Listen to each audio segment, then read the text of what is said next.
আসসালামু আলাইকুম। আমি দাররিন হাফসা। আজকে আপনাদের কাছে একটি মজার গল্প নিয়ে হাজির হয়েছি। আশা করছি ভালো লাগবে।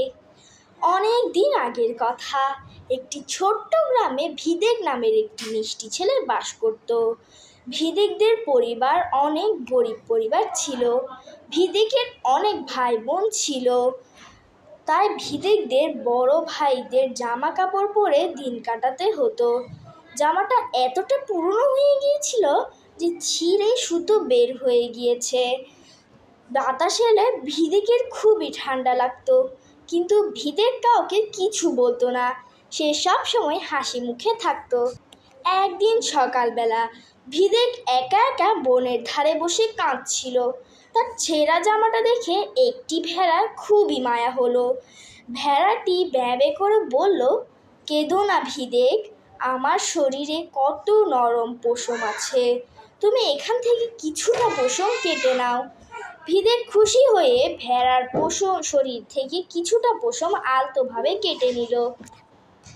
পশম তো পাওয়া গেল, কিন্তু তা দিয়ে সুতো তৈরি হবে কিভাবে? ভিদেক পশমগুলা নিয়ে হাঁটতে হাঁটতে একটি ঝোপের পাশে গেল। সেখানে একটি কাটা ঝোপ ছিল। ঝোপটি বলল, ভিদেক, পশমগুলো আমার কাটার উপর বিছিয়ে দাও। ভিদেক তাই করলো। কাটা ঝোপটি তার ধারালো কাটা দিয়ে পশমগুলোকে সুন্দর করে আঁচড়ে নরম তুলার মতো বানিয়ে দিল। তুলো তো রেডি, এবার সুতো কাটার পালা। তখন ওখান দিয়ে যাচ্ছিল একটি ছোট মাকড়সা। মাকড়সাটি বলল, ভিদেক, মন খারাপ করো না, আমি এই সুতোর চমৎকার তুলো বুনে দিচ্ছি। মাকড়সাটি তার পায়ের জাদুতে পশমের তুলা থেকে একদম পাতলা শক্ত আর সুতা তৈরি করে দিল।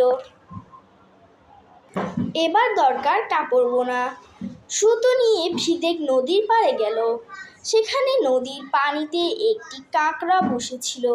কাঁকড়াটি বলল, ভিদেক, সুতোগুলো আমাকে দাও। সুতোগুলো ভিদেককে তাকিয়ে দিল।